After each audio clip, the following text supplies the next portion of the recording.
live with the mice while the cat is away. It's the Vocal Minority Podcast. Dude, I'm so bringing the cheese. Squeak, squeak. Yeah. I live in a hole in the wall. Yeah. Are we gray mice? Because that's not good. Raise your voice. No. You are the brightest orange of mice, Mark. You are a noticeable bright orange mouse. Thank you. I don't know if orange mice are a thing or not, but you know what? I wasn't sure whether to be offended, but I know where you're going with it, and I appreciate it. I'm sure at the Doritos factory, there's tons. Yes, there probably is. And they're so tasty. Well, I guess I'll start the show. Why not? It's been a long time. Kristin Knowles, who usually starts the show, is suspended this week for, well, you guys, everyone listening knows exactly what happened. So we're not going to go over it. That last episode was controversial. Holy shit.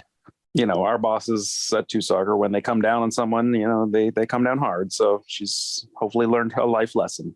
One can hope. Yeah. Listeners, as you may know me from such things such as bird noises and Belarusian voiceovers. I'm Tony Walsh. So good. And alongside me is grumbling aficionado and head of tourism Hartlepool, Duncan Flesher. Hello. And emceeing, leading us, I don't know, how do you want to put it? Captaining. You're the captain of our hearts for sure. A man who lives for grown men wearing uniquely patterned laundry. It's Mark Hinckley. Too long ago, too long afar. Couldn't wait another day for the captain of your heart. Thank you. I can't remember the guy's name. Is it Fergal Sharkey? No, it's not Fergal Sharkey. It's literally like had one hit, and it's probably somewhere in my Spotify play. If I find it, I'm gonna put the music playlist, which we don't actually do. I'm more intrigued by this. It's like strangely patterned lingerie. So I didn't say lingerie. I said laundry. Nah, it's less exciting then. Okay. Yeah. To be fair, both of those sound equally exciting. So you're both right. Wow. Yeah. The lingerie Premier League, is that like that terrible American was it lingerie football league or whatever? Oh yes. Yeah, but for me it takes on a very different slant. It's just a bunch of fabrics being held up and me going, I think they're gonna win. And that's it. Oh, I see. That's cool. Yeah, like when you choose the kits on a video game, when you get to choose which one you want, they're just kind of floating there. Oh yeah. In midair, and you're like, yeah, I'll take that one. This version of FIFA does not have any actual football in it. It's just But yeah, I mean, you kind of hit on something there, though. I think, this can be how the Canadian Premier League. This can be its thing to get attention. Have all the players in lingerie. And so Kyle Becker's wandering around in a bra and what have you. You know, I mean, who's not wanting to watch that? I'm out. I had a good run. I don't know. I don't think so. I didn't want to put people in it. Especially not the players, but I see how that pathway happens. Absolutely. Zator in Gartors. Yes. First lots. So there's that guy at Hamilton whose balls are fucking massive. I don't know his name, but I'm sure he'd look good in something. To package them nicely. If it's the song that I think you're talking about, it's Tristan Borges, and it's his cock is fucking massive. So. Oh well, then that'd look even better and just a nice. A nice Macron banana hammock. Yes. Oh, marketing people get on it. Yeah. All right, let's do the thing that we would normally do. That Kristin would be like, so. This is what's been happening. Is that fair? Is that a fair? Perfect. A little scratchier. Right. This is what's been happening. No, this is what's been happening. TFC, I can't sustain this. TFC over the weekend played away to San Jose Earthquakes. And shock, a point on the road. Another clean sheet. Ooh. The kids did well playing out there. Just right off the top, what do you guys think of the draw? Like, do you think that the point was fair, or did they deserve more points or no points? What were your thoughts? I did not see 1 second of this game and have not watched any highlights. But what are your thoughts? An article or two. But I'd have taken that ahead of time, with given all the people off injured or playing for Canada, what have you. It's that's not bad. Yeah, it was a 1.1 on the Richter scale. Hey. Yeah, I don't know. It was. I guess deserved. They didn't necessarily deserve to lose. Although you could have seen it happening with maybe a few more lucky bounces. San Jose's way. Overall fair. Such a great. Speaking of gray mice, this is such a gray mouse fixture. Oh yeah. Yeah. Wondolowski didn't play well. No, he did not play well. I would go as far as saying he was pretty absent the entire 90 minutes. Yeah. I mean, the article I read didn't even mention him at all. It didn't even warrant a mention, not even one. Yeah, that's I expect more from my designated players. Yes, quite. Yeah, I kind of felt like I think the draw was legit in the sense that Toronto didn't really threaten all that much. Watching the game, some of the names. Okay, I don't know if it's the names or I think it might actually be the Apple play-by-play guys. They seem to nail a lot of pronunciations, but Victor Vasquez was playing. That I didn't even know you actually pronounced the qua in Vasquez. Yeah. But they were nailing everybody else's name with absolute precision. So, but you don't go on a quest, do you? You go on a quest. No, it's true. I don't, but I often have some questions. That's true. Yeah. But aside from that, like I didn't feel like Toronto showed up in the final third. Like there were some positive movements into the box, but like nothing really happened. Like there was a couple near misses, but for the most part, I felt like if anybody was going to score, it was going to be San Jose, but they were nearly pathetic, abysmal. Pathetic strong. Let's go with abysmal. They were fairly abysmal throughout most of the match. They had a lot of great chances and a lot of shots went wide. There was a couple that hit various pieces of woodwork. Thankfully, in one of them, Cade Cowell. I want to start a rumor that Cade's his middle name. His first name's actually Robert, but he just goes by the first initial. Thank you, Tony. That one was specifically. Wow. Arcade. That's fire. Thank you. Arcade. Yes, it is arcade. It is fire. Arcade Fire Cowell. Yeah, he was in an offside position, so it wouldn't have counted anyway. But San Jose just could not solve anything.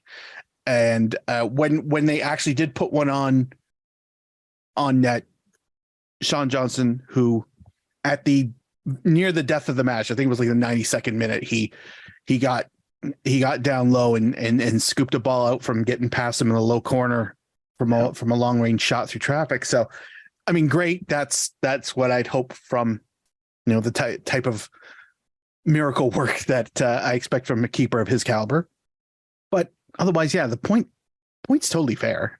Yeah. Although I think two things. You bring up a point about the way San Jose played. I think a better team cruises past TFC that night. Oh, 100. And also too, I guess it doesn't, if you were going into this match looking for progression to see improvements from Toronto, I think you came away wanting still. I still don't see, I've been wet, to be honest. I've been waiting a long time to see under Bob Bradley what this team's style is. I still don't get it. I don't understand. Like, they talk about a playing philosophy or a club's, DNA, their style. still am a little miffed of what TFC are trying to grow into, or if it's just hope for the best.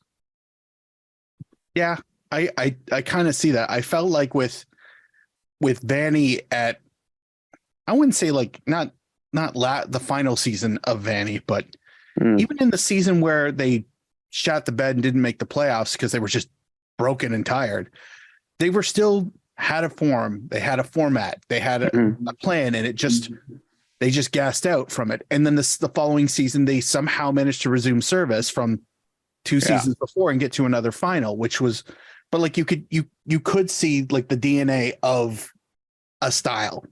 You could see what he was trying to accomplish. This is just it. Yeah. It's almost kind of like, here's what I'd like you to do. Good luck, guys. And then he walks out of the room. I mean, I think in MLS generally you get less of that kind of like, this club plays this style like you do maybe, you know, with long established clubs in Europe. Let's use England, for example. You know, although it's changed now, you'd expect like a Burnley in Premier League to play, you know, a closed shop style. And then there's teams who play much more expensive. You fucking Southern snob. Oh, come on. But then why is everyone going on about how great Vincent Kompany's evolution of Burnley is? This is more about Sean Dyche than Burnley. Burnley no, but Burnley for a long time. You know, okay, let's say Arsenal in the late 80s, 90s, then the 1-0 to the Arsenal. You knew the way they were going to play versus you know, a team who played the entertainers of Newcastle. Say you get that less in MLS clubs who you know, have a style that lasts with manager changes and ownership changes and everything like that. It is more. But TFC, particularly to me, it seems, like Marcus, throw everything at the wall and let's see what sticks. And hopefully something looks good. And Vanny, he had the advantage of being here for a long time in general, you know, compared to other TFC managers. But it didn't always work. But there was, he had his style he liked to play, and you kind of knew what you were going to get. And I don't know. I still don't know. If someone said, "Oh, what kind of like philosophy does Bob Bradley like put out there on the pitch?" I was like, I'm not 100% sure. Yeah, agreed. I mean, I do think, you know, you can look at the last couple of years, like last year under Bradley and before that. TFC's just looked a bit broken recently, and then I know it seems like this year, so far at least, they've got to be like defensively solid. Hedges and Rosted seem like they're a good central defensive partnership. Johnson's been good in goal, and that has given something. And then sort of just kind of like focusing on it, let's be solid defensively after like the last couple of years of shit shows. And then, you know, eventually Insigne is healthy. Hopefully sort of Bernadeschi is so healthy at the same time, and maybe at some point we'll actually get a decent centre forward. And then, you know, this sort of more solid defensive style can just rely on a little bit of individual sort of play up front, and it'll work out. Right now, you know, we've got sort of Bernie, and Osorio is good for popping up with some goals here or there. And, you know, Larrea on the wing. Aside from that, there's not much else. I mean, right now, this kind of feels like, you know, it's like 2010 under Preki, after like Chad Barrett and Maicon Santos got injured. And, you know, Dero, but then it's like O'Brien White and Ibrahim. And this still looks okay defensively, but there's just nothing going on up front. I feel like that's kind of where we are sort of right now. Kind of actually a fairly solid defensive team, but without we don't have enough of the fancy players who can actually do something up front. So we've got Lorenzo Insigne. Come on. Not right now, we don't, do we? We've had him for 30 minutes this year. And what a 30 minutes. My tongue was placed firmly in cheek. But I mean, you know, Insigne is the Chad Barrett of 2023, you know. Wow. Yes. That's praise. The Italian Chad Barrett, as Corriere della Sport calls him. So, you know, I mean, if he's there as well as Bernie, and as if we can get ourselves an actual good working centre forward who's somewhat dangerous and has potential to score goals, then add that into the fairly solid defence, and all right, that's a good solid lineup. But are we allowed to call him Chaz Beretta? Why not? That's funny. If you want to, it could catch on. Stranger things have happened. People still ask if Usmanov did punch horses. So why would this not be any different? Show me a picture of him not punching a horse. That's how we come to the conclusion. It's not like Usmanov's talking, too busy punching horses. Yep. Okay, move. I think we can fairly move on. The last thing I will say is that apparently the MLS thought he did great because Jaquil Marshall-Rutty was named to MLS Team of the Week for his performance. Great. I thought he did do well. That's what counts. Yeah, because that's, if you can't get the points, get the individual accolades that are randomly chosen by unknown corporate entity. Bless the corporate entity. Thank you, corporate entity, for the who is the sponsor of Player or Team of the Week now? Any idea? I believe it's the Marshall-Rutty family now. Wow, deep pockets. I know. It's just wow. I don't know, but apparently he had a passing percentage of 92.9%. I thought he was only in the 80s. So I don't pay attention that closely, but I was too busy studying his heat map. Is it hot? Oh, in places. Other places kind of green. Fair. Some places orange. Oh, okay. Then yellow, a bit of red. It seems temperate, so kind of purplish in places, but not for very long. Oh, I don't think that's good. Okay, moving on. Screw this. Okay. Yeah. Let's go. At least we had an international break, even if MLS didn't acknowledge it. Yeah. By playing through it. International spring break. Woo! All the teams all the games should have been played at Myrtle Beach. I would consider going to that for a week of let's like the Winnipeg bubble, but with tank tops. Go on. Anyway, internationals. So we had our little our what are we calling it? The CONCACAF Nations League. I wanted to call it Champions League. I knew that was wrong. That's something else that we're not calling it that. CONCACAF's calling it that. We'd come up with a much better name. I know. We can. Okay. Battle of the network countries. Battle of the network countries. Well, Curacao, come on down. This was Saturday, but Canada was down in Curacao playing on their delightful artificial turf. And for those of you who did not get a chance to see it or hear about it, because they only won 2-0. And that's not to disrespect Curacao. They're 81st in FIFA. I remember those times when we were only 81st. So long ago, like last week or something. I do enjoy skipping ahead slightly, but like Herdman saying, "Oh, we're playing like games against it's like teams like this. That's not going to help." All of a sudden, we're way too good for these guys. Yeah, fantastic. I know. It's a selective short-term memory is amazing. Yeah. I am upset by one thing. Considering Curacao has an artificial turf, why the hell don't they have a blue turf like that one NCAA football team? Oh yeah, yes, Boise State. Yeah, that's right, Boise State. Yes, blue Curacao. Come on, it's right there. Marketing. It's right there. Half blue, half orange. All pleasure. Yes, sounds delicious. So Canada went down and came away with a 2-0 victory. I only managed to catch the second half. Oh, that's fine. I only caught the first half. So between sorry. I just watched the halftime show. Fantastic. It was probably on YouTube anyway.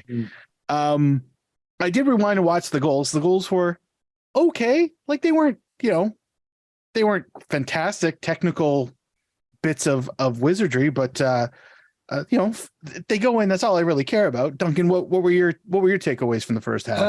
The first half generally it was scrappy as fuck because I think the pitch wasn't good, and it's probably kind of hot there and what have you. And Curacao weren't doing much, and like Canada did enough. Got a couple of goals, and that's pretty much all they needed to do really. And then I presume they just kind of cruised home in the second half, but I know I didn't watch that bit. But first half they looked good.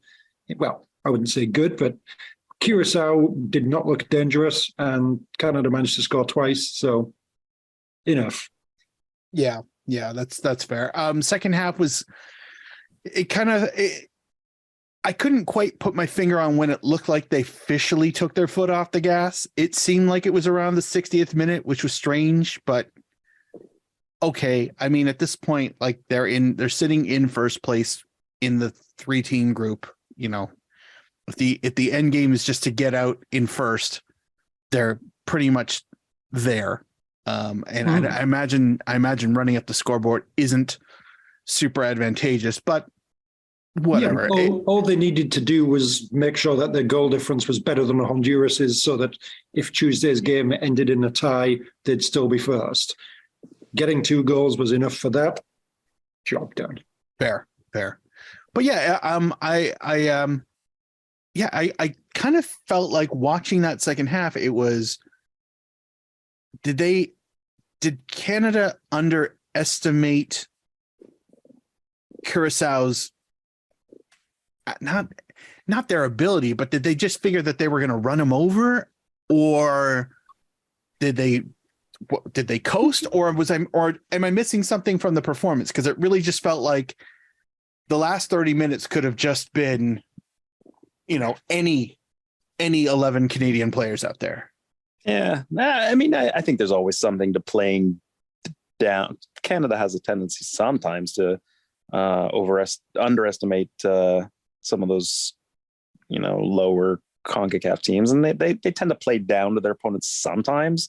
We saw maybe in World Cup qualifying that they got a little better at putting the sword to those teams, but so it happens, but it happens to the best of teams, and Curaçao's a little slipperier a customer than some other of the smaller CONCACAF teams. So I'm not shocked. First game, and that first game after in an international break is rarely you see really sharp performances from teams, especially ones playing. Come on, Nations League, Battle of the Network Countries is overblown friendlies, really. So, yeah, fair. I think it was for me. It wasn't shocking. They got what they needed. That's the thing, right? They got the win, and that's pretty much it. Sometimes you just gotta get through these matches. Yeah. I mean, overblown friendly was about the right temperature when that second half played out. That's for sure. And I think the problem was obviously, John Herdman was suspended. Without him there on the sideline to inspire and all that sort of thing, and there's only so much you can expect, really, I guess. Yeah, I guess. I mean, if you're going to have a suspended gaffer, this is probably the right game to have him suspended for, because, recent World Cup attendees versus lowly 81st minute. I am completely fucking joking in the seriousness of that delivery, by the way. I don't know if it's clear. It was not that long ago where we were probably looking up at Curacao and how do we get to be that good? Like, I know. Okay. I know. Well, that set the table then for the match yesterday, day of recording, which was yesterday from today's recording, but Tuesday. It's Tuesday. Yeah. The word I'm looking for is Tuesday. Okay. Canada had their final match in the Battle of the Network Nations. Is that what you call it? Country? Sure. Yeah. Okay. I think I said countries because I didn't want to step on nations. That's their word. That's fine. Whatever. It's made for whatever. Team event. Yeah. Winner of the group. CONCACAF Gladiators is available. I feel like there's a mashup that we can do, like, or maybe just Gladiators League. That would be even better. Anyway, so set the stage. Game from Tuesday, whatever. Look, tenses are not my thing right now. This is spectacular, Mark. I know I'm doing so good. So the winner of this tie basically is going to the fabulous Las Vegas, Nevada for a semifinal tie at the time TBD. So all we got to do is, as Duncan said, beat them or draw and have a better goal difference. Duncan, as a person, as a human who was in attendance, I was. How was that? It was fun. Not as cold as it could have been. Good. I was like pretty well dressed up, but all in all, yeah, that was not bad for March. It was compared to like the game against Jamaica last year, which was just absolutely fucking awful, cold wise. This one was, as pleasant as could be expected for March. Aside from that, there was definitely a long wait to get in, which I don't quite get because like the crowd was like 13,000. So why the fuck is it taking? Why are there lineups going out into the car park and it's taken like 15 minutes to get in? Perhaps because I turned up at about 3 minutes before kickoff time. It might have something to do with it, maybe. Who knows? But either way, it seemed like this is poor management of crowds and what have you. But yeah, aside from that, it was fun. I feel like the crowd that was actually there was into it. It was a decent sort of atmosphere. And yeah, I mean, the game itself was a lot of fun. I mean, it was like just basically all Canada. It was essentially sort of like that first half against Belgium, but with goals. Oh, that's a good comparison. That's a good comparison. Yeah. And, good performance, can't really complain. Kyle Larin, he scored 2 goals, that's nice, but Jonathan David needs to be a lot more fucking aggressive and assertive about taking penalties. Because Jesus fucking Christ. I don't care if Larin wants to get a hat-trick or Alphonso Davies wants to be the guy that gets all the glory. No, fuck off. You're the penalty taker. Stick to your fucking guns. Tell those guys to fuck off and take a penalty and score. Come on, man. I while I appreciate that sentiment, I did like the idea. It's like, we're cruising. Yeah, go for it. Yeah, go for it, Kyle. Do it. and he got all power of it to fire it right past the outside of a post. Yeah. The game ended up 4-1. For those of you who somehow stumbled onto this podcast, know nothing of international soccer, but are curious as to how things play out. 4-1 to Canada. Kyle Larin with a brace really quickly. Quick question for the table. At what time in the game did you realize they weren't going to score 9 against Honduras? Tony. Well, see, I never thought that. What bullshit? Are you? I didn't. Canada soccer. Come on. Too much. Oh, fair. Too much. That's why I knew. Fair. No. I mean, it was 2-0 so quickly. Yeah. I know. Okay, maybe. And then there was a penalty. It's like, when that penalty was missed, it was like, no. Yeah. Like, that was the momentum. That goes in. You can just fucking keep on going. But then that's true. Maybe in the space between second goal and that, there was maybe a fantasy moment, but I don't think I truly believed it. I mean, okay. I mean, in personally, I felt about the 37th minute. I don't know if there was anything in particular that happened. I just realized, no, they can't. They're not going to put 7 more past them. There's no time for this shit. So I did have expectation because, I mean, by the 13th minute, it was 2-0. Doing the math says they could have easily put another dozen. Yeah. Obviously didn't happen, but I can hope. I can dream. Yeah. So, Duncan, did you have a time where you like, you said after the penalty, right? Yeah, it's basically just, if you get this one here, then it's 3. Then, yeah, this is on. It's like, that didn't happen, did it? Okay. All right. Well, never mind. But 4-1. Who are we to scoff at 4? Only beating Honduras by 4-1. That's fucking dreamland from just like a couple of years ago to be doing that. Absolutely. So, yeah. Other thoughts like Ishmael Coney looked really good out there. Yeah. Just sort of very just calm and composed on the ball and everything. A bunch of times just like dribbling a little. Then there's a bit of pressure coming. He'll just like easily just turn in a different direction, completely lose his man, be able to play a pass out. It's just like, oh, you look really fucking good. Yeah. So, I have so many questions as to like, it's almost kind of like, it's a terrible analogy, but it's the only one I can come up with at this moment. Kind of like when you hit like school ends and then you come back from summer break and like somebody's hit a growth spurt. It's like, what has happened in the last couple months where you went from being, okay, you're a quality player, can totally see that you've got a future, to like, oh shit, you might be a starter now. Like that was quite the performance I felt. Oh, damn, it's Ishmael Coney, and he got a Volkswagen Cabriolet. Yeah, someone's been working out over the summer. Am I right? But I guess this is what happens when you move to Watford. It's it's such a traditional Watford's training academy. ground. Yeah, The Hornets demand excellence. Oh yes.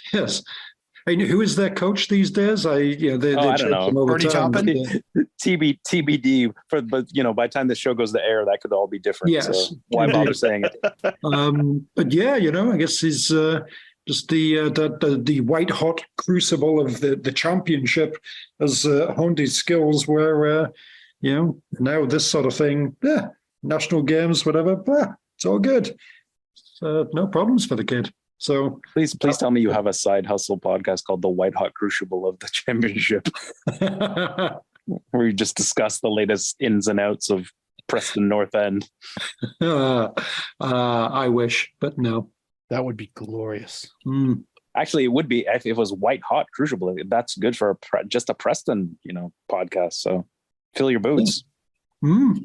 I know you'd go Leeds if you were going for a white team, but Yeah, and I think the sort of crucible obviously suggests Sheffield, just for the snooker connection.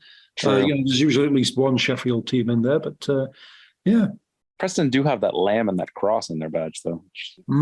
Very woolly lamb. Yeah. Talking of like Preston and everything, completely off the thing, but basically to how with your Presto card, like to register it, you kind of have to put like a username and everything. Might be Presto North End.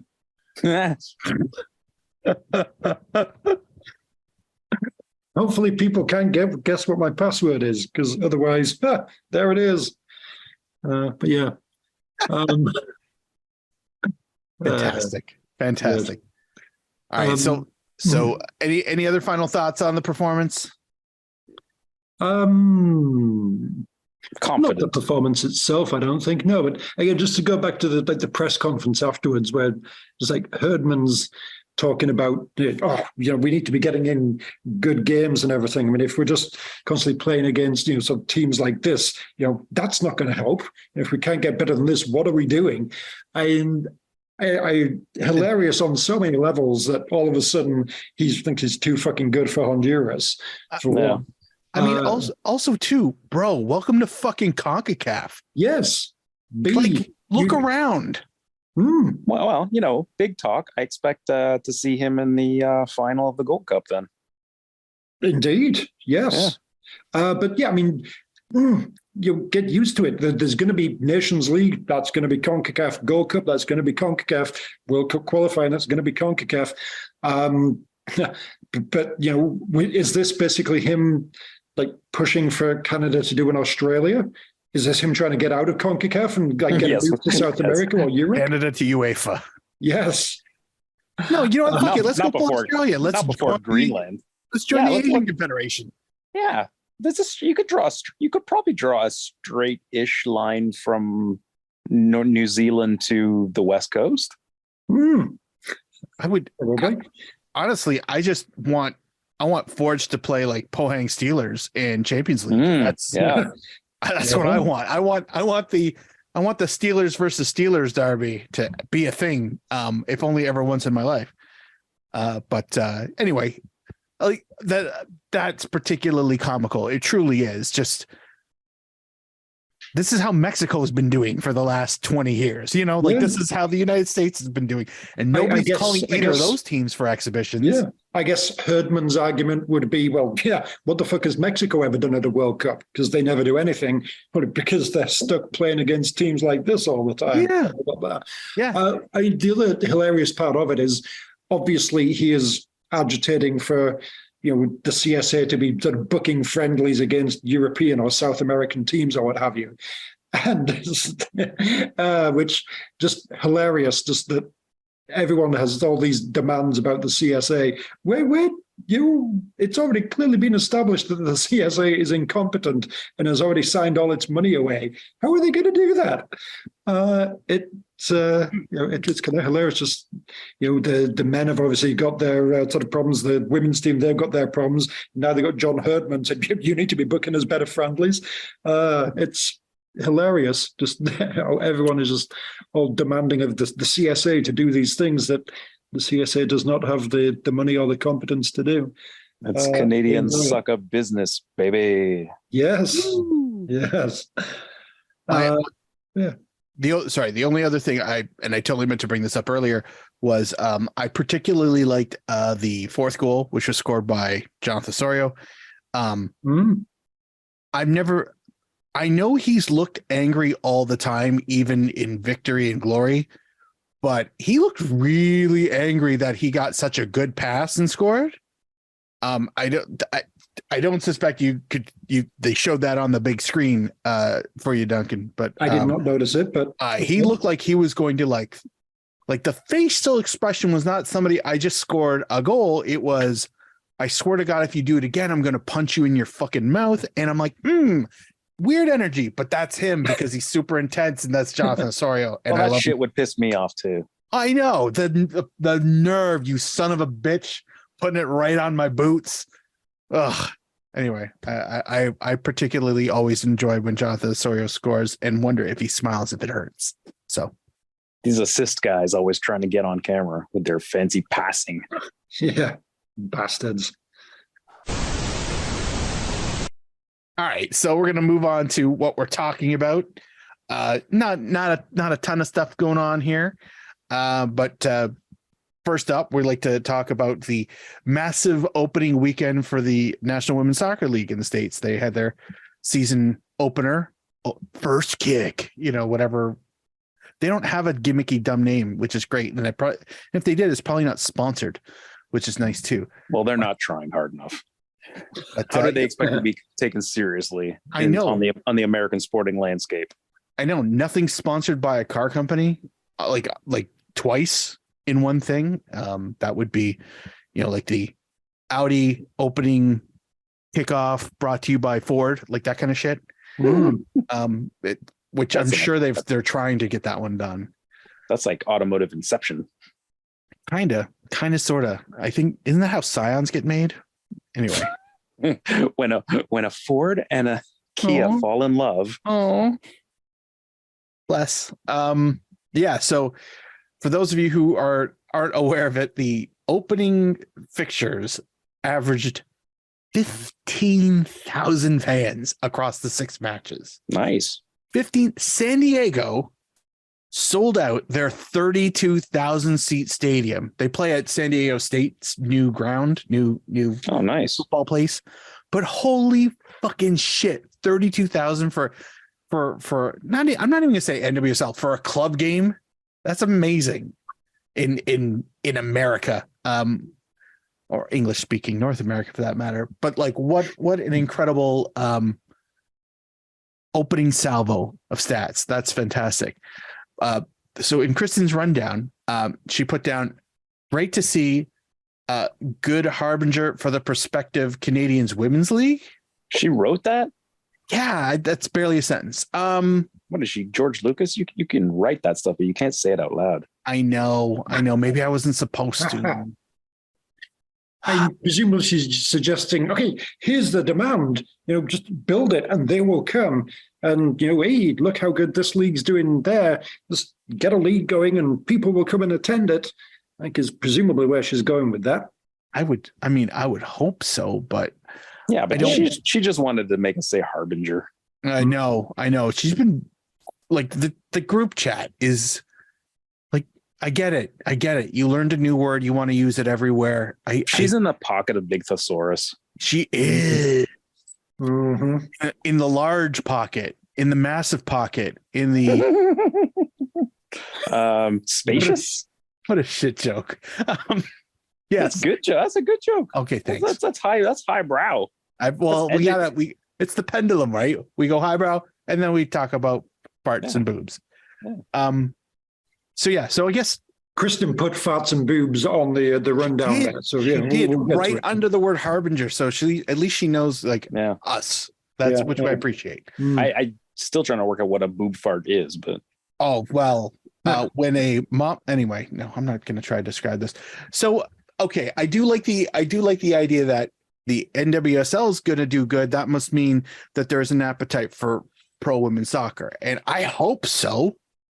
I really, really hope so. I would love for the Canadian League. I cannot remember what the placeholder name is for it, but the Canadian Women's League, led by legend Diana Matheson, I would hope that they kick off and they get massive crowds in all four grounds, because I understand it's supposed to be an 18 league. But will they? Can they? I always feel like, especially when it comes to like Canadian domestic leagues, just in any sport, never mind soccer, like everything, we can't do anything without the blessing of our neighbors to the south. If these 8 teams were in the NWSL, I wouldn't be surprised if Vancouver doesn't get 15,000 for their debut, and Montreal gets 12 for their debut. You know what I mean? Like, because, oh, look, we're in this North American league now, and we're with you, and we're going to be with you. And instead we're this Canadian inferior sporting product. And I'm not saying that that's what it is, but that's always seems to be the consciousness, because why can't we just have a league without being a part of the American system? Like, would the Impact and the Whitecaps and Toronto FC be getting the crowds they were if they weren't in Major League Soccer? And I think the answer is no. So would the Canadian Women's League be even getting half of these numbers? God, I hope so. I really genuinely hope so. And I'm not saying that out of sarcasm, but anybody who pays attention to the Canadian sporting professional landscape knows that usually without any kind of American intervention, with the exception of hockey, and even that's not hard and fast, you barely can survive as a domestic league on its own with any degree of box office success. And if so, sustained. But what are your thoughts? What are you guys' thoughts on this? I just demographically, to expect a Canadian league to match, I guess, those numbers, I think is optimistic at first. And I mean, you pretty much, it kind of would be like expecting CPL to have hit the ground running with the same level as MLS did, even in the beginning, or let alone what MLS kind of averages now. So I just think with the way infrastructure is and stuff in Canada, I don't think it would be at that level. However, it seems like the market is fertile enough to have, for a business plan to show that, there's profit to be made. I don't know at what level. I don't think anyone's going to become a billionaire owner from, it's probably going to be a money loser at the beginning. It's going to take people who have faith in the idea and the program and have patience before they'd probably make a return on their investment.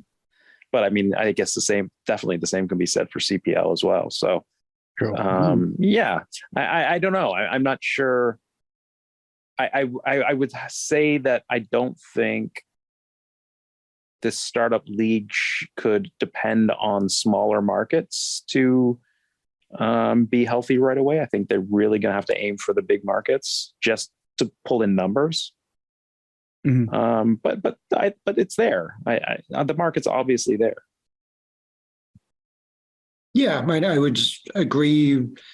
It's going to be tough. I mean, like you were saying, look at any sort of leagues like the CPL hasn't got great attendances compared to like the MLS and Canadian MLS teams, and I think, or even looking like other sports, is hockey. How many kind of like different sort of like women's leagues have kind of tried to get going and not really ever quite happened in fucking hockey. Never mind like soccer. And it's one of those things. It's going to not instantly be like successful, but hopefully will be supported. And I think, if the CSB, just the whole thing there of, they've kind of got this deal, not stolen all the money, but they signed this deal and they're getting all the money, and that's kind of holding everything back from what the CSA can do. Then, if the CSB wants to do one thing that they can do to be basically getting some goodwill so that, people aren't seeing them as the bad guys and all this, is, as well as like kind of bankrolling the CPL to start out, get a fucking women's league going as well, that you're helping out with all this money that is coming in now from the national teams. If you could be supporting a women's league as well until it gets going, then all right, there'll be a lot less sort of criticism of the deal as a whole. But yeah, without that, it's always going to be tough. Darren Matheson, that plan, it's a great plan, but it's just a plan for now, and we'll see. Ideally, there would be, good solid attendances that can put these teams out, and even if that is meaning somewhere between like $5,000 to $10,000 people, that would be great to start out, which seems somewhat realistic. And you see these numbers like the NWSL, that's obviously going up. You kind of see it in something like Europe as well. It's like the women's game and everything. It seems to be getting a bit more attention, and sort of with that attention, it's getting more. So there does seem to be momentum in different places. So maybe, but do you think genuinely like that?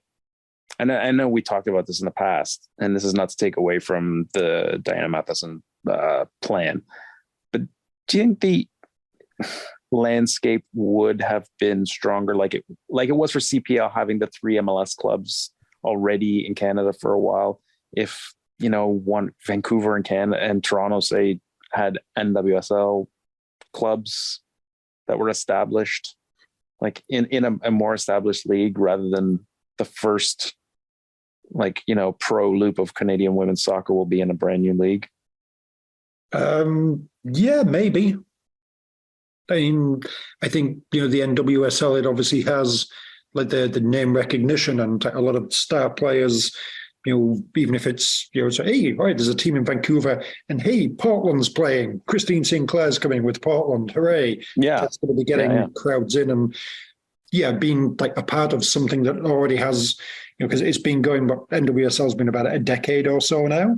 So that kind of helps it get the momentum to where the point it is right now. It would be kind of helpful to be able to just kind of jump in to that level.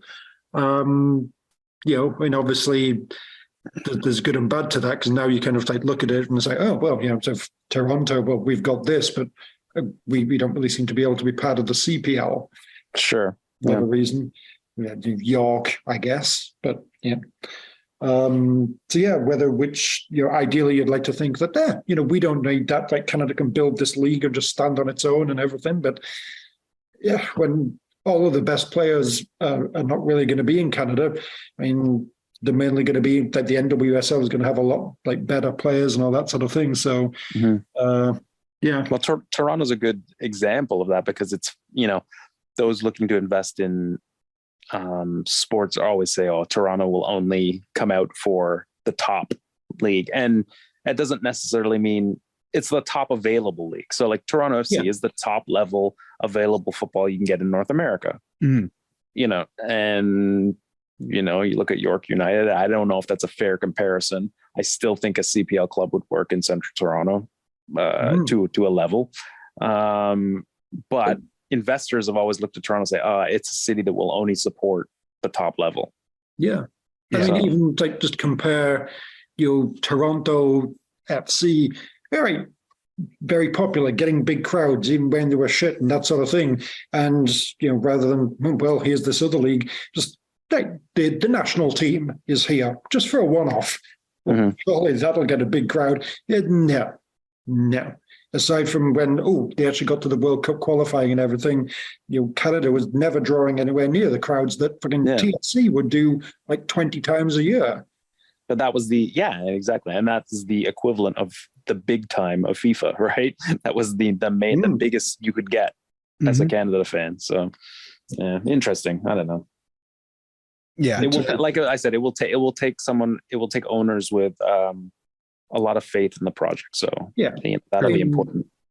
Yeah. Whatever it is, I think expecting it to be an instant success is just silly. It's going to take a while to build and everything, but just the only thing that I wanted to kind of attach on to your previous points, Duncan, was that I feel like with a Canadian national team, with a Canadian National League, that some of the fringe players may end up playing domestically rather than abroad for whatever reason. It may not even necessarily be a money thing. Could be just convenience thing, school thing, any number of factors. But it won't be all of them. It won't be half of them, and it won't be. And I can't see it being any of the air quote name brand players, unless investors are going to really stump up for. Even the ones who are just kind of in the middle who get substitute appearances or might be your third choice striker. I wouldn't be surprised if that ends up being not quite a designated player situation, but everyone kind of quietly agrees to splash out on one player that's a Canadian national team player, and then fill out with the rest of whatever domestic talent, whatever the import rules are, etc. But if you're going to sell this on, hey, come support women's soccer at a club level with none of the stars that draw people out to see Kristin Sinclair, whether it's at a club level or at a national team level, good luck. I mean, you're going to need a lot more marketing than just simply putting up an ad in your local paper and a targeted ad on Instagram to get people to come out. But I'd happily be wrong, genuinely happily be wrong.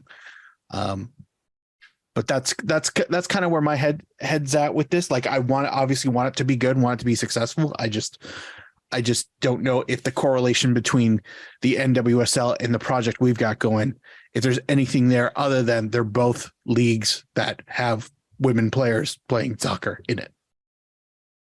Anyway.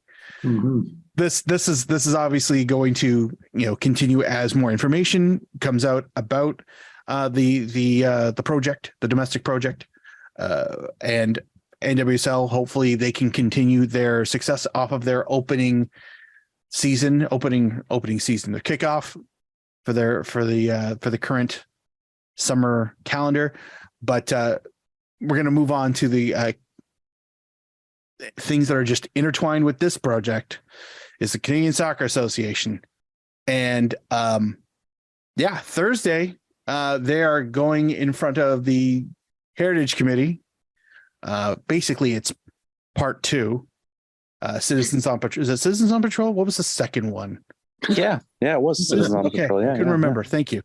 So this is CSA, Citizens on Patrol, the second installment of the ongoing CSA versus the government. I like it when Earl Cochran makes helicopter noises. Oh my God, it's so good. It's so good. And he would thank you too for asking that. Well, he would thank Madam Speaker for getting him to make helicopter noises. And I'm looking forward to him filling up valuable time thanking Madam Speaker with every question. So witnesses, as listed on the government website, ourcommons.ca. Dun, dun, dun, dun. Sorry, People's Court music. No, I needed the hi-hat to start kicking in. You did. Witnesses that are expected to be called up are Nick Bontis, former president, Canadian Soccer, via video conference. Vittorio. Oh, Vittorio. Yeah, we're past the Victor shit. Vittorio Montagliani, president, CONCACAF. And for Canada Soccer, Sean Heffernan, who's the CFO. All of these special guests will be in via video conference. It's looking like hopefully I get this out in time. And those of you who have been industrious enough to blaze through the podcast as it came out will find that this is going to come up very soon. Otherwise, it's already happened, depending on when you will download this. So March 30th, Thursday, from 3:30 to 5:30. This will be on probably the streaming networks of the government, which allowed you to eavesdrop the last time. I thought you were going to say like Disney Plus. Oh no, it's on Apple Plus. That way nobody watches it. No. Hey, season tickets. But I bought my subscription package to all the Canadian Parliament viewing. I never miss a committee meeting. This is true. No blackouts. This is true. I always hate it when they have them.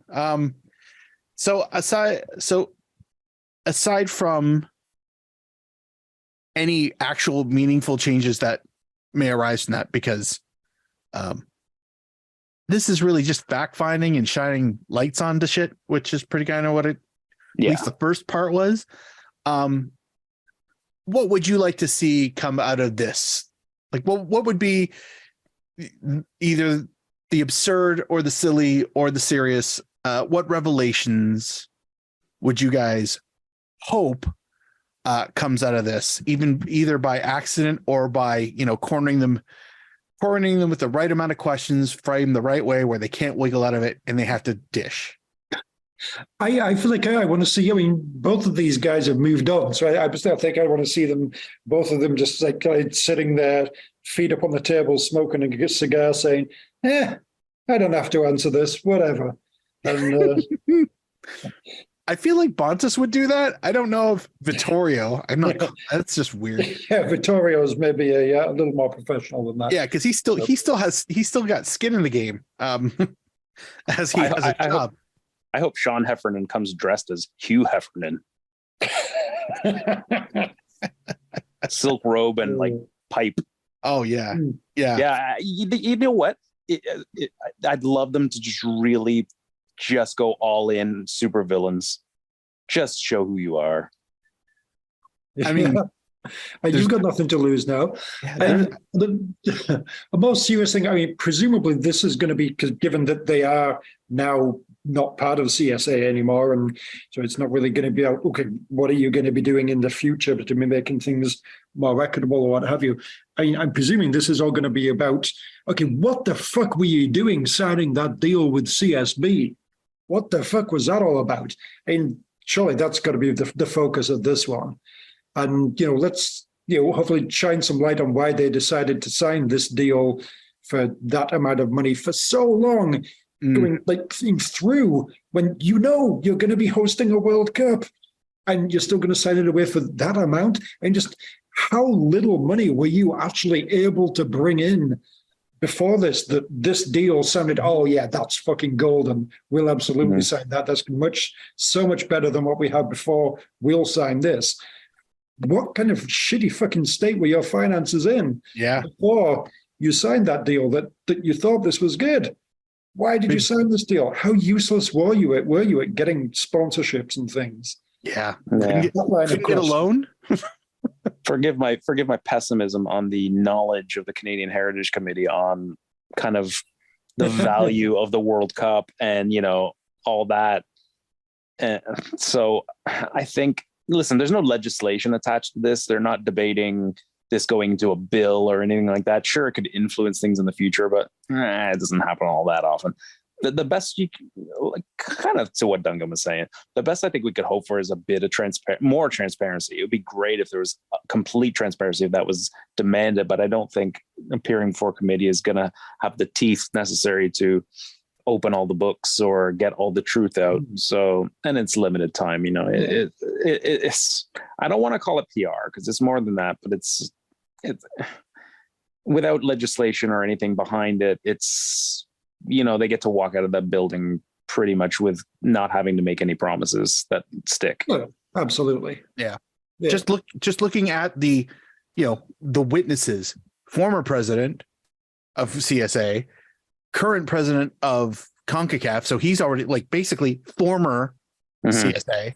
Yeah, he was there when he was in the room when it happened, when the deal went down. Of course. I mean, getting the answers is fantastic if you can get them, but there's no punishment other than public villainy. Even if they admit to we fucked everybody, and okay, then what are you going to do? Fire Nick Bontis again? You can't. You're going to go after Montagliani for what? He's not even he's moved on. He's got literally a new job. Unfortunately, for the thing he did before. Unfortunately, the one thing this could inadvertently, forgive me, I don't know how all the funding works, but thinking blue skying, this could inadvertently, politicians always looking for a great wedge argument. It could hopefully not adversely affect future funding of Canadian soccer from a federal level, I suppose. If they turn around and say, well, this is an absolute shit show that we shouldn't be putting any money into and public sentiment has gone against you, I don't think that's going to happen, but I don't know. Does the government currently put money into the CSA and everything? I'm not sure. I'm not. I think they do to a small degree. I would assume the CSA draws from some kind of Canadian heritage sport funds and some kind of funding. I assume so. It can be just the fees that Canadians pay to play plus the sponsorship. There's got to be some kind of grant, but I don't know. I'm here to make noises mostly, so I don't know. It's true. It's a good helicopter you do. But yeah, nice. I don't know what I'm expecting out of this. I mean, the last go around was surprisingly more riveting than I thought it was going to be. So I'm sold on this one. I guess I just realistically, I figure we're going to get some kernels. Optimistically, we're going to get some chunks, but by no means are we getting the whole meal. No. Because they just won't. This is booked for 2 hours. They'll dodge and dodge and dodge, and they'll repeat things over and over and over again. And eventually they'll get cornered and they'll have to fess up some, like I said, a crumb. But when we're the likelihood that we're going to see the entire CSB agreement in any way, shape, or form, even the cover page, I have no optimism over, but watching these guys squirm would be entertaining as fuck, and that's why I'm in. It would be a little something, yeah. Is this the last of these? I would love to hear from someone from the CSB side of things as well. Could they have not sent fucking Gareth Wheeler at the very least to represent the CSB side of things? Did they ask, and the CSB was like, "Fuck you." Oh wait, heritage. Oh baby. Duncan, do you want me to watch this or not? Because if you want to keep it shrouded, yeah, absolutely bring them on. Because there's no fucking way I'm watching that shit unless I can flip on to the French feed. Then okay, I'll do it. And then I'll need a translation of the French feed to English. Call Miss Tweeter. Call Miss Woofer. Here's Madam Speaker. Oh, that's so bad. So yes. It down. So according to a website called Canadian Charity Law, I'm just looking at the Canadian Soccer Association receives funds from governments, corporate sponsorships, members, etc. If it receives over $10,000 in public funds during the year, it is a soliciting corporation. They have identified themselves as a soliciting corporation. So take that for what it's worth. They're getting at least 10 grand a year from the government. That's what I read from that. Yeah, maybe it's incorrect. I don't know, but yeah, so I assume so. You would think more, but at least 10,000. Okay. Yeah. All right, so let's just cut away from that and what's coming up. We got a couple TFC games. We say a couple because we will not be doing a show next week because one of us is going on vacation. Oh, is it me? Do I hope it's me. And they don't even know it yet. Did I win Employee of the Month? I was barely here. Again. Yeah, I'm on vacation. So with that, we're going to cover the next game, which is Toronto FC, and we're also versus Charlotte, and we're also going to look ahead to Nashville. So first up, we do we have a nickname for Charlotte yet? I mean, honestly, I know they were doing that CLT thing, and I can't bring myself to call them that. That's a hard nickname to find anyway. I don't even know it really exists. Webs. I don't know. Charlotte. Thumpers for Junkyard Dog's pants. I don't know. Oh, that's okay. He hailed from Charlotte, North Carolina, didn't he? Talking of like Junkyard Dog, I'm presuming you don't listen to the podcast, Tony. But which podcast is that? This podcast. But to go for like a couple of weeks back, have you seen like the new Hamilton kit? Yeah, yes. It's all full of chains and everything. This was brought up. I hope you're involved with it. But Hamilton, now known as the Junkyard Dogs. Yes. I'm not. That's not. I don't know if they deserve it. It's a lofty title. I mean, to be perfectly fair, I mean, the Handies, you can't unless you can go lower than that, either physically or just morally. You can't. What about the Junkyard Jobs? Okay. That's mixing them both together. Maybe. I don't know anyone who would want a junkyard job, but you know, I don't mean employment. That sounds like a fetish unto itself. Yeah, I'm sure it is. I wouldn't doubt it. Okay, got a big Sanford and Son fetish. So I can't climax without that song. I bet Stan Collymore would be a big fan of sex and junkyard job. Yeah. Junkyard dogging. Junkyard dogging. Yeah. Jesus. Yeah. I gotta write that one down. That's a good show episode title. So Charlotte. Ging. Okay, fantastic. So so historically speaking, Toronto are 2 wins, no losses against Charlotte. Hooray. It's their second year, you almost said Charlotte Ray, by the way. Mrs. Garrett from Different Strokes and Facts of Life. Wow, you work so hard sometimes, Tony. I'm impressed. I'm deep in research 7 days a week for the show. Bear. No, it shows every time. Absolutely every time. So TFC are undefeated against the sophomores. Yes, sophomores. Because this is their second year. They are currently 1 win, 1 draw, and 3 losses. So they are doing real good. So this is kind of like their first foray up here. I mean, it's still early. Player to watch. Fucks. Oh yes. I don't know why I just automatically forget that. Is he still there? I just took a shot.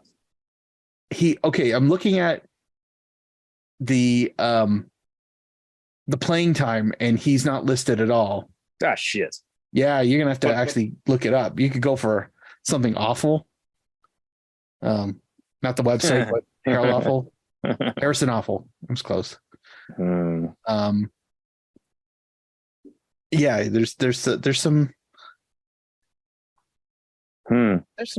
some names. Yeah, there's my favorite Bible protection program, Adam Armor. Oh yeah, that's good. Ben Bender. Ben Bender. Yeah, Ben Bender's is oh, come on. It's a great name. Oh, no, but it's always, for this, it's 70s detective Brent Bronico. Bronico, give me your shield and your gun. Never. Bronico's on the case. Although the first name Brent doesn't really go with the 70s. No, it's true. Maybe it's his middle name and his first name's Rem. Call back. Or yeah, it's true. That's a good one. That's a good one. Arcade Fire Cowl would be pleased. Yeah. I mean, I think Awful's pretty much the good joke name, but for me the player to watch, I'm gonna go with Curran Vargas. I don't know. There's nobody on this side that actually really instills fear, concern. Barely. Yeah, there is literally nobody on this side who I just scroll through the page here. It says first initial and then the name. None of them I know and recognize offhand. Yeah. Maybe a little bit more research, I would know them, but none of them. Maybe Harrison Awful is the only name I actually. That's on me, and that's on me. Yeah, literally. You could go as far as saying they have no fucks to give. Yeah, they do. That is accurate now. He retired. Did he? Yeah. No tour? What a shame. He deserved better. I know. A real fucks off, you know. Oh yeah, he could have had a whole like continental goodbye tour, fucking around the USA. I mean, Apple TV needs content, so I mean that's just right there. Yeah, it's a pretty thin-ish roster of both celebrity and comedy. So yeah, indeed. There's no one on here that inspires jokes or respect, really. Burn. Yeah. There's Burn. Yeah. There's that guy. Oh yeah, there is a Burn. Nathan Burn. Yeah. Burn. Oh, that's one of the worst burns you can get. To be honest. Yeah, no, that shit. Oh yeah, you don't want to burn your Nathan. Usually cream for that shit. Especially if you're at a hot dog eating contest. Oh, you don't want to burn your Nathan. Oh, that's like below the back of your throat. That's just yeah. That's a foot long injury. I'm laughing at whether or not is that a lower body injury, internal injury, upper body injury. I'd say it's internal medicine. Yeah, possibly esophageal. Oh, please, just once in a press release, because it leads to so many questions. Predictions. What do you guys have? 1-0 TFC. Wow. Yeah, I'm liking that too. I was thinking at somehow a victory against all odds kind of thing, like a struggle, but they'd still walk away with 3 points. I'm seeing that thump. Man, all right, I'm gonna go with 3-1 Toronto. Woo. I think they're gonna figure some shit out. They're gonna play really good. And then the next game will happen. Yeah. That's where they are right now. Exactly. And so that's that. Like it feels like that should be the rhythm. It's like we'll get a really good result, and then Nashville will show up. Mm-hmm. And which let's just keep the segue going. Yeah. I was going to say, Mark, segue. Kristin could learn something from that. That was seamless. You know what? Done, sir. Thank you. So the following week, which would be April 8th, Nashville is hosting the Mighty Grays. It's the first time I've said it today. They are currently, as of now, there are 2 wins, 1 draw, 2 losses.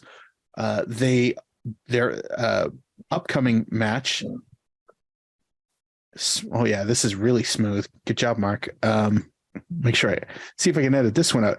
They've got Orlando on the weekend, who are in fourth at the moment, and they're coming off a string of 1-0 losses. So, I would love nothing more than to see them lose to Orlando 1-0 and then somehow either break out of the slump massively or continue the streak while losing 1-0 to Toronto. Historically speaking, the junior team, because this is their year 3, right? I'm going by freshman, sophomore, junior thing. Yeah. There's definitely some dropouts there too. Third year they just couldn't. Yeah. No, I'm going to community college. Fuck this. This is their historically speaking. It's split to 2 wins apiece and a draw. And kickoff is at 8:00 because they're Central Time. Go figure. Player to watch. Fafa Pico. The enthusiasm is frightening. Yes. I've got to say before, there's a lot more name recognition here. Oh my God. In Charlotte. So many players. God, look at this list. Schaffelberg, Walker Zimmerman, know him. Teal Bunbury, heard of him? Yeah. Ugh. Godoy, sure. Dan Lovitz, I don't care. Dan Lovitz, he's still there. That's nice. Dax McCarty. How is Dax McCarty still playing? Does Dax McCarty know he's still playing? That's spectacular. Fafa Pico, CJ Sapong, Joe Willis, Sapong, Shaq. There is so many. This is a fucking MLS team. Jesus. Yeah. Fucking Charlotte, take some notes, will you? Yeah. Wow. Anyway, player to watch Schaffelberg, sure, but let's try and find comedy now. Good Lord, he's got 2 goals. Yeah, he's had a good start to the season. He is genuinely. I just want to confirm that he didn't get. Yeah, okay, he's good for him. All right, Mark, your Panini album from some year will really love that their assistant coach is Steve Guppy. Leicester City. I know him mostly from his Leicester career, I'd say. What would you say, Dunk? Yeah. Was he at Wickham as well? I want to say he Wickham. Was. Yes, near the end of his career, but yeah. Actually, no, he started his career at Wickham and went back. Oh, I see. Yeah, 178 appearances between 89 and 94 at Wickham. Yeah. All right. Yeah, I probably saw him play. Yeah. Cool. And then when he went to Leicester. Yeah, he had 2 spells at Leicester. Yeah. Okay. So it's good for him. That's nice. Didn't realize he played 5 matches for DC United in 2005, 2006. Okay. And finished his career with our favorite Ragers, the Rochester Rhinos. Rest in peace. What's with Leicester Rochester connections? If I can spoil something for you, that shit's over. Oh, I know that shit's over, but but like Rochester, New York FC. Yeah. Probably one of the worst names ever. I mean, there's been some dingers, but they are not playing this year. Yeah. That experiment is fully over. Yeah, they pulled right out of MLS Next, right? Yeah. Which is, a shame because I was hoping to get a scarf that made no sense. A Raging Vardy scarf. A Raging Vardy, yeah. Yeah, chat shit, get horn. Raged. Get the horn. I was going Rhino. Yep, I see. Yeah. I think we're both right. Yeah. There is no wrong. There is no wrong. No, there isn't. Let's see, player to watch. I mean, Shafts is probably like the most obvious one, but I like their goalie, and I hope he makes it into the game. It's Panico, and that's fantastic name for a goalie. Elliot Panico. Yeah. Yeah, that's pronunciation guide is. I was expecting that to be just like, oh, Duncan's just taking it literal. Nope, you fucking nailed Panico. It. Yeah, Panico. Like a company of all places. Like a company that manufactures Panic. Yes. Oh yeah. Oh, we distribute Panic. We here at Panic Co. High grade chaos. If you're not anxious in 30 days, you'll get your money back. I'll go with Lovitz as the real player to watch that isn't Shafts. And where do I see it? Grey Goose. Yeah. I mean, it's Grey Goose, but it looks like Grey Goose because it's got the U's got a little inverted. Oh no, the S has got the inverted, and I just want to make I want to make it more vodka-y. So I'm gonna say Jan Grey Goose. Although Grey Goose is fun too, because it sounds like he's leaving the room quickly. Yeah. That's pretty good. Luke Hackinson. That's a good solid name. Well. That's a good name. Better for a lumberjack. Charlotte. Fuck. All right. Predictions. 2-0 Nashville. Fair. 2-0 Nashville. You know, Kristin can't fuck this up for us. 2-0 Nashville. Oh, Awooga. Treble klaxon. I mean, I actually think it's going to be a drop, but I like a good gimmick. Mark. No, I like a good gimmick. It's 2-0 right. Nashville. Well, base instead of Ayuga, let's go for number 27 on Nashville. Anuga. I like when my chocolate bars are filled with Anuga. It's delicious. It's real nice. Quality Anuga. Yeah. All right. Can I ask you, before we move on, can I ask you to just check the pronunciation guide for Taylor Washington? How are they said? Because that suggests he pronounces it Washington. What the fuck? Washington. Yeah. Washington. I guess so. I don't know who this is for now. Seattle. Look, yeah, pretty much. I'm still reeling at the whole Vasquez. So like, this is all to fucking play for. Why not? Washington. I mean, I'm actually putting the emphasis on the middle by saying it like that, but Washington. Okay, maybe it works. Fuck it. Let's push on. So next week, middle of April 11th. That's the next week I'm talking. Yeah, it's a good week and a half away, man. We're talking about Nashville. The week following the Nashville game, Canada women's WNT and XNT. I almost said NXT because I watched too much wrestling. Canada and WNT XNT as a friendly scheduled versus France. Ooh. It looks like they are going to be playing this in Le Mans, and it's going to take 24 hours. That's a racetrack, Mark. You're being silly. Got you all. So it will kick off, should take place at 3:00 Eastern on April 11th. And will be broadcast through that other streaming service we're not allowed to talk about anymore. But there seems to be this is a Kristin thing, editorial thing. It says friendly on the 11th.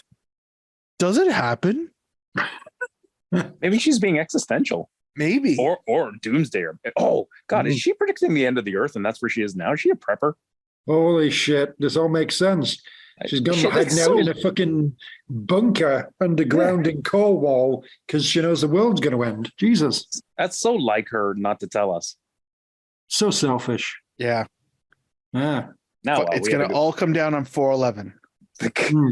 Good news is we finally get to stop the show. I know. Well, to be fair, season 1 has gone on so long. I know. I just want to get to season 2. Let's get to the cliffhanger. I said 3 seasons and we're out, but somehow this is still season 1. So I guess there's maybe a chance that this could not happen. I mean, at this point, if they're they wanted to go on strike for that She Believes Cup, and then the CSA kind of told them, no, you're not allowed to do that. Because I guess you can't mess with the integrity of the She Believes Cup.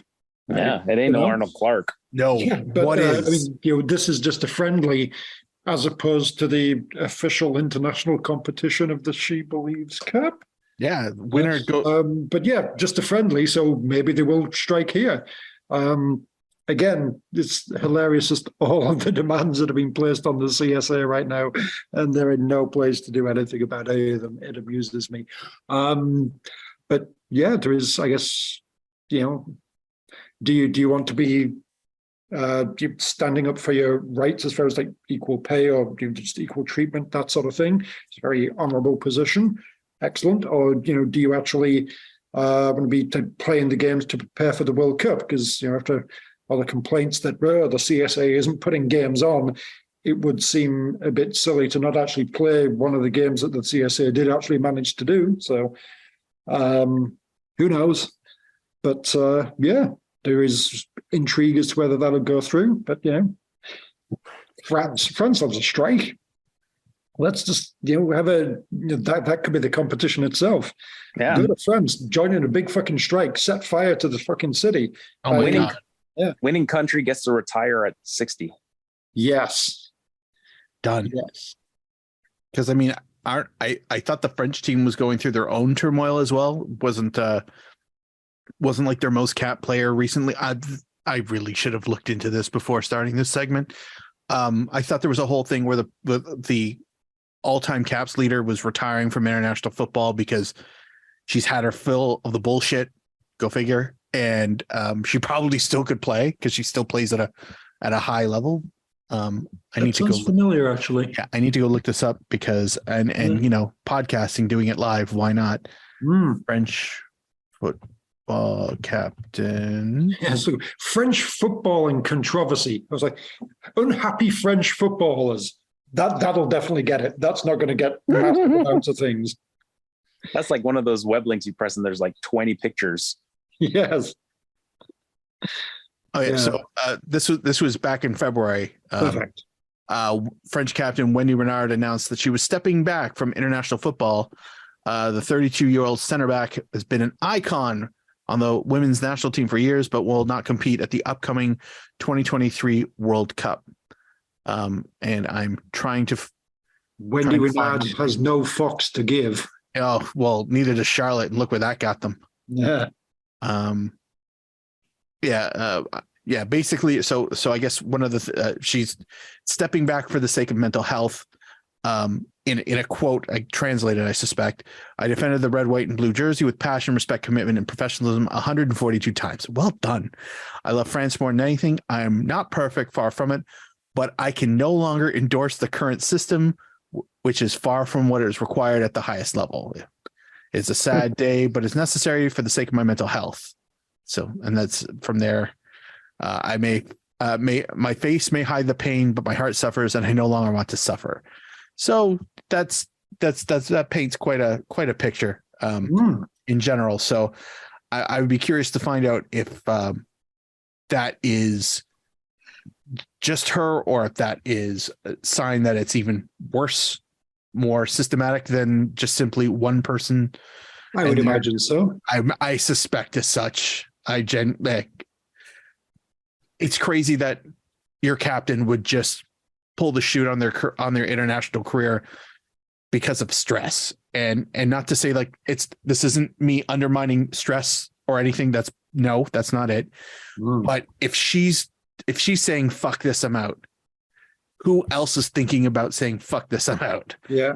And to be fair, I'm kind of just looking at Wikipedia here and what have you, but so she said that in February, and then in March they sacked the coach, and now she is open to a return to the team of selection. Shit! Okay. So Corinne Diacre is out, and Wendy Renard might be back in. Hilarious. Well, good for her. That if that's the whole thing, then fantastic. Not that. Meaning that's actually the problem, and if it's a problem for her, she was probably a problem for a lot of other players. Yep. Okay, interesting. So maybe they're not France. The French women's team is not in the flux that I once believed. But either way, it sounds like they'd be in flux, but as if like, right, well, problem kind of solved, or at least one problem kind of got rid of, but there's presumably other problems that are there, and who knows who the new coach is going to be and all that sort of thing. But yeah, interesting times. Mm-hmm. Absolutely.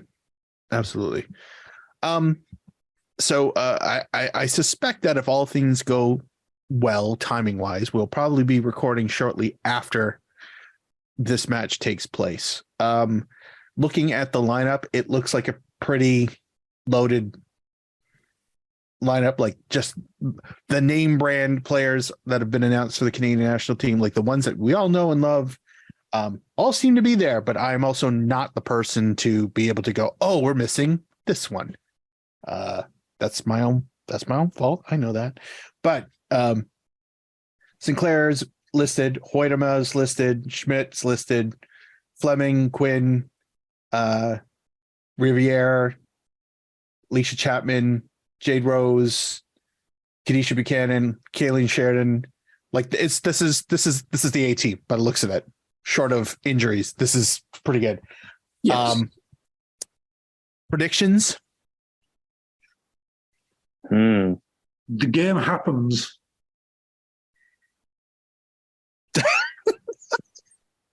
A lot of professional football is trading horror stories of their individual federations. Oh my God.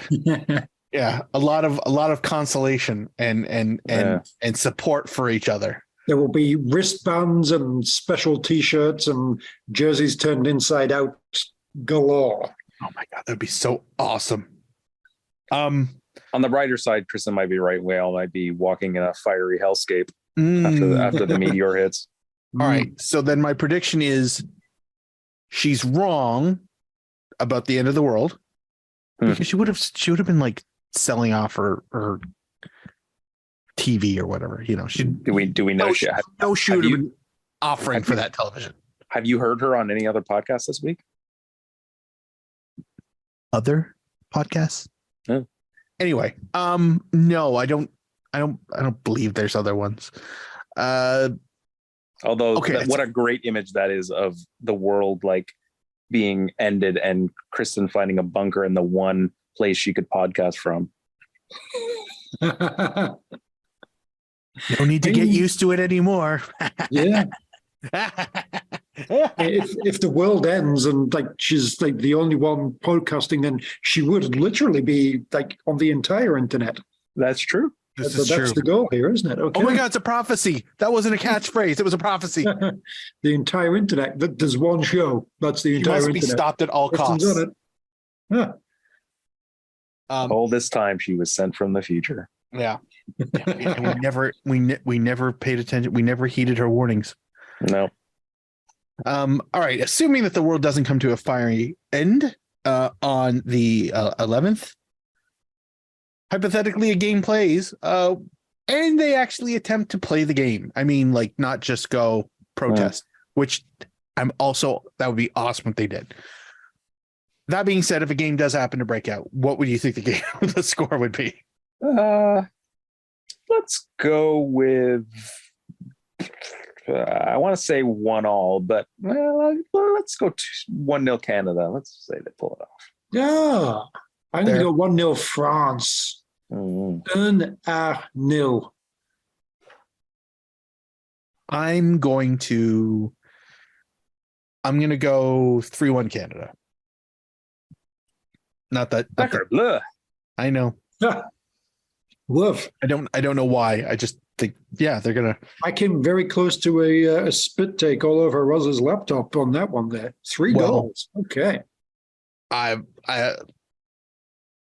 would not be I mean, I would arguably be responsible, but ultimately I'm not responsible for the damage you do to the equipment at your house. So, I mean, I'm not trying to get you in trouble or possibly murdered, but I would say that drink responsibly. So, yeah, I think that's a show, guys. Sure. The CanPL, yeah, we'll do the CanPL opening weekend next time, okay? Yeah, exactly. Next time, because then time for that. It'll be right then, and hopefully the other 3 teams will announce their fucking shirts because I'm already impatient. God damn it, hurry up! Otherwise, I've been joined by two of the three regular panelists on this show. The men of the show. Oh, yeah. Okay, wait. That's factual. That is factual. Yeah. That's not. We are the three males of the show. This is a sausage party this week. Yeah. Okay. I thought it was a little uncomfortable. Audio sausage. Feel the grind. Out there on the internets, most of the internets, not all of it. Who's that greedy? You can find him at Duncan D. Fletcher. Ladies and gentlemen, Mr. Duncan Fletcher. Hello. Thank you, Mark. Bang up job. Well done. Gentlemen, you're such a gentleman. Out there, manning the vocal minority tweet machine, and also predominant to soccer prolific tweeter. Only by force. Oh, well, read the contract next time, Tony. That's all I gotta say. Albanians surprisingly still have bayonets. Mr. Tony Walsh. Hi, everybody. Yeah. R.I.P. Malarkey FC. Nah. Had a good run. Just all dog blog stuff. That's fair. I would like to take this opportunity to thank everybody who continues to support our podcast via Patreon. We absolutely appreciate it. If you like to consume our podcast over YouTube, feel free to go find us at Vocal Minority CA on YouTube. I think I did it right. They've recently changed the URL structure, so it's kind of personalized. Anyway, feel free to subscribe. We will eventually post this episode as well as all future episodes on there as well. So thank you in advance for clicking on that link. And Tony did shirts. Can you believe it? They're on our Zazzle shop. You can find that site on our website. Just look for the link and check out all the wonderful stuff he did. And I will say that last thing is that the Vancouver FC away kit is pretty fucking sweet. Fucking space dicks. I know, right? Yeah. I know. It's an astral throbber, I guess. Yeah. Yeah. There's two words that have never been beside each other. Which Brazilian team? Is it Flamengo they look like? Yes, thank you. They do. Yeah. It's good. It's nice. It's nice. Both Pohang Steelers, this is the second time I've said it today, and Western City Wanderers are also black and red hoopies. Yeah. It's very Dennis the Menace. Also Dennis the Menace. Yep. And Freddy Krueger. And Freddy Krueger. Yeah. That's very good. Oh, I don't think I'd really fully looked too hard at this one, but the black one that has all the little towns or what have you in there, are they trying to represent all of BC? I don't know. They're the York United of British Columbia. Thank you. That's what they're going for. That was exactly what I was thinking. It's like, oh, they're York Uniting this early? Fantastic. I like that. That's a verb. Yeah. Oh, look at this. Look at these idiots. York Uniting. Yeah. Kristin should be back on the next one. If she's allowed. If the courts allow it. I would like to read a prepared statement courtesy of ChatGPT. Kristin Knowles is a passionate soccer fan and podcaster hailing from Toronto, Canada. She is a member of the Voyager Supporters Club, an organization dedicated to supporting Canadian soccer at all levels. Kristin is known for her love of the Canadian Premier League and follows half the clubs in the league closely. Her enthusiasm for the league shines through in her podcast, where she shares her insights and opinions on the latest news and developments in Canadian soccer. Despite her love for Canadian soccer, Kristin is not a fan of Canadian men's national team forward Kyle Larin. She's been critical of his performances in the past and has expressed her disappointment with his lack of consistency on the field. For the record, ChatGPT literally states as a disclaimer, it has no knowledge of anything that's happened from 2021 forward, because that's how much information it kind of digests. So I guess that would have been accurate about 2 years ago. Kristin is a must listen for Canadian soccer fans, as she provides in-depth analysis and thoughtful commentary on the sport she loves. Her passion for the game and commitment to supporting Canadian soccer makes her a valuable member of the soccer community in Canada and beyond. ChatGPT. That's horrifying that it knows that it did that. I think ChatGPT is in the pocket of Kristin. So big Knowles. Feel like I'm going to get punched for saying that. Anyway, that I just want that's Kristin's country. Oh, she also did the rundown, but I also wanted to put that little bio in. As for me, you can follow me at KitNerdMark on most of the internet. Oh, with a K, not a Q. Almost forgot that part. And until 2 weeks from now, Canada, get used to it. This Vancouver kit is awful. I just got noticing that they're just the place names are just repeated again and again and again. What? I know. It's so like it from a distance. It's like, okay, it's got some horizontal stripy bits. It looks like, and it's got black embossing. It's like, okay, it's not a bad first kit. And then when you keep looking at it, it's like, Jesus Christ, do we have that little fucking iconography within our communities that the best we can come up with is just literally words? Like, yeah. You have words for cities too? Amazing. Anyway, but the away kit's awesome. So at least they got 1 out of 2. Yeah, it's nice. Yeah.